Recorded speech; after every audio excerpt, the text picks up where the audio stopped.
اگر تم قرآن کو آنکھوں سے دیکھو گے تو الفاظ نظر آئیں گے، دماغ سے دیکھو گے تو علم نظر آئے گا، دل سے دیکھو گے تو محبت نظر آئے گی، اور اگر اپنی روح سے دیکھو گے تو تمہیں خدا نظر آئے گا۔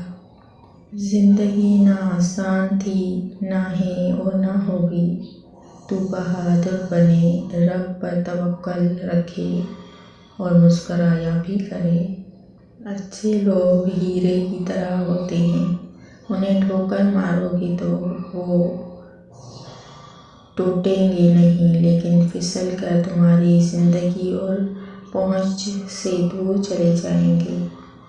اگر کسی انسان کو تمہاری وجہ سے تکلیف ہوتی ہے تو تمہارے سارے سجدے بیکار ہیں۔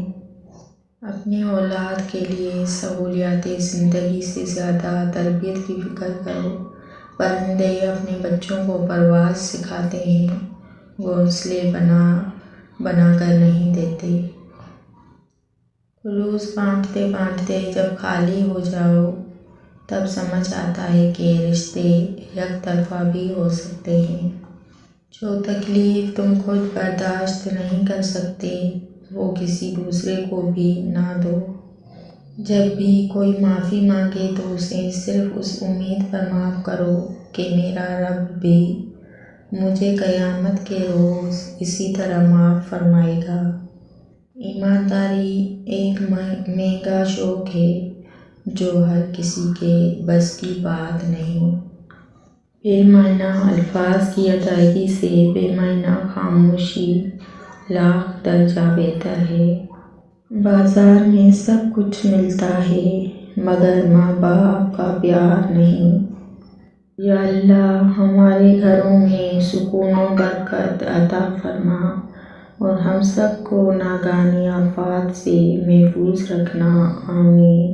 مشکل وقت میں ہمیشہ دعا مانگو۔ جہاں انسان کا حوصلہ ختم ہوتا ہے وہاں سے اللہ پاک کی رحمت شروع ہوتی ہے۔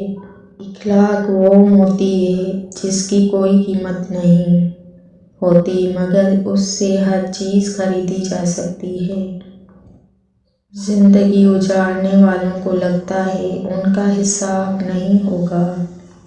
کچھ نیکیاں ایسی بھی ہونی چاہیے جن کا اللہ کے سوا کوئی گواہ نہ ہو۔ کسی کو خوشی دینا ایک صدقہ ہے مگر کسی کو دکھ دینا وہ قرض ہے جو آپ کو واپس ملے گا۔ انسان اتنا بھٹک گیا ہے کہ اسے اپنی قبر کے معاملات کا نہیں پتہ، لیکن دوسروں کے جہنم جانے کا پورا یقین ہے۔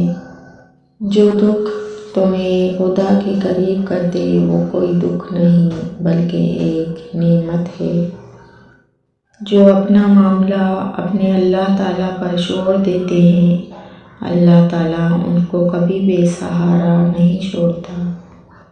ایک خدا ہی ہے جو سجدوں سے مان جاتا ہے ورنہ یہ انسان تو جان لے کر بھی راضی نہیں ہوتا۔ حضرت علی اگر دنیا فتح کرنا چاہتے ہو تو آواز میں نرمی پیدا کرو کیونکہ اس کا اثر تلوار سے بھی زیادہ ہے۔ رشتہ خون کا ہو یا احساس کا اس میں ضد نہیں آنی چاہیے ورنہ ضد جیت جاتی ہے اور رشتہ ہار جاتا ہے۔